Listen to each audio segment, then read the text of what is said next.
L'université d'Évry-Val d'Essonne offre tout un panel de formations en sciences, notamment. Alors je vais principalement, dans un premier temps, parler des sciences pour l'ingénieur, qui se font à l'UFR Sciences et Technologies de l'université. Alors nous avons une formation de type L1, L2 en sciences pour l'ingénieur qui va permettre à l'étudiant qui entre en L1 de découvrir les domaines du génie informatique, du génie mécanique, du génie électrique dans son aspect général. Et puis à partir de Bac plus 3, en L3, nous aurons différents parcours. Donc nous aurons le parcours aéronautique et espace, un deuxième parcours qui est plutôt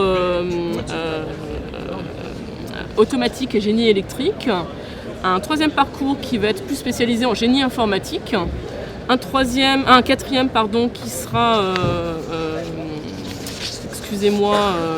design industriel, génie mécanique, je ne sais plus si je l'ai dit, c'est un cinquième, et puis un sixième qui sera robotique, productique et logistique.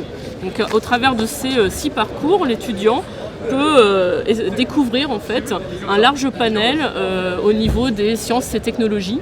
Et derrière cela, on a tout un panel de masters qui permettent de poursuivre vers de longues études.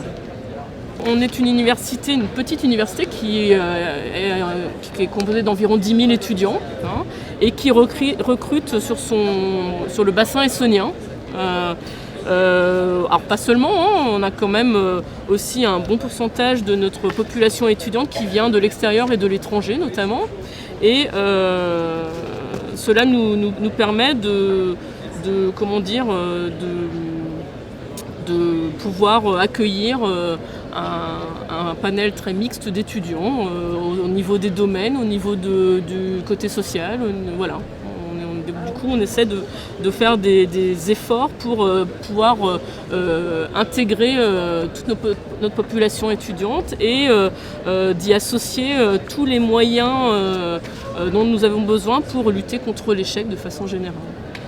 Au niveau des portes ouvertes, nous ouvrons nos portes le 7 février de 10h à 17h sur le campus de l'université à Évry. Donc ça se situe devant la gare RERD d'Évry-Courcouronnes. Et nous aurons donc plusieurs enseignants, étudiants, visites de laboratoire, visites de salles de travaux pratiques, etc. et différentes activités qui seront montrées lors de ces journées-là. Au niveau des inscriptions, donc ça va s'ouvrir bientôt. Les étudiants doivent s'inscrire via une préinscription sur le site de l'université. Et ensuite, ils reçoivent un dossier et après, c'est l'inscription administrative qui en découle.